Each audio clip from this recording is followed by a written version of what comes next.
ফাতিমার একটা শিকারী ভাল্লুক ছিল, তার নাম ছিল বাল্লু। ফাতিমার সাথে তার সম্পর্কটা ছিল যেন আত্মার বন্ধন। সে ভাল্লুক মানুষের মতোই বুঝত ফাতিমার সব কথা, সব ইশারা। কিন্তু গ্রামের মানুষরা ব্যাপারটা সহজভাবে নেয়নি। পড়শিরা মনে করত ফাতিমাই ভাল্লুককে দিয়ে তাদের ক্ষতি করতে পারে। একটা শিকারী ভাল্লুক আবার মানুষের কথা শোনে? তাদের সন্দেহ, ভয় আর ঈর্ষা একসাথে মিশে গিয়ে রূপ নেয় ঘৃণায়। চাপ আসতে থাকে ফাতিমার পরিবারের ওপর। ভাল্লুকটাকে তাড়াও। চিন্তায় পড়ে যায় ফাতিমা।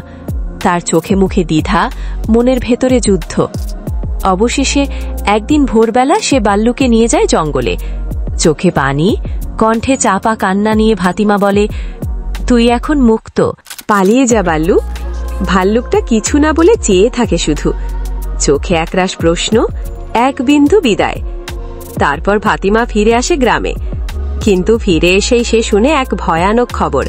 গ্রামের এক কুখ্যাত লোক, যার নাম কেউ মুখে নিতে চায় না, সে নাকি ফাতিমাকে জ্যান্ত কবর দিতে চায়। একটা কবরও সে খুঁড়েছে জঙ্গলের ধারে।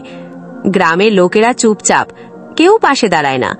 ভয়ের রাজত্বে কেউ ন্যায় বোঝে না। শেষমেশ ফাতিমাকে ধরে সেই কবরে নামানো হয়। সে আতঙ্কে তাকিয়ে থাকে চেনা মানুষগুলোর দিকে।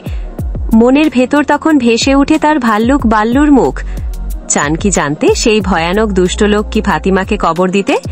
ফাতিমার ভাল্লুক কি ফিরে আসবে? তাহলে সাবস্ক্রাইব করে রাখুন আন্ডার টেবিল চ্যানেল, আর কমেন্টে জানান আপনি হলে কি করতেন।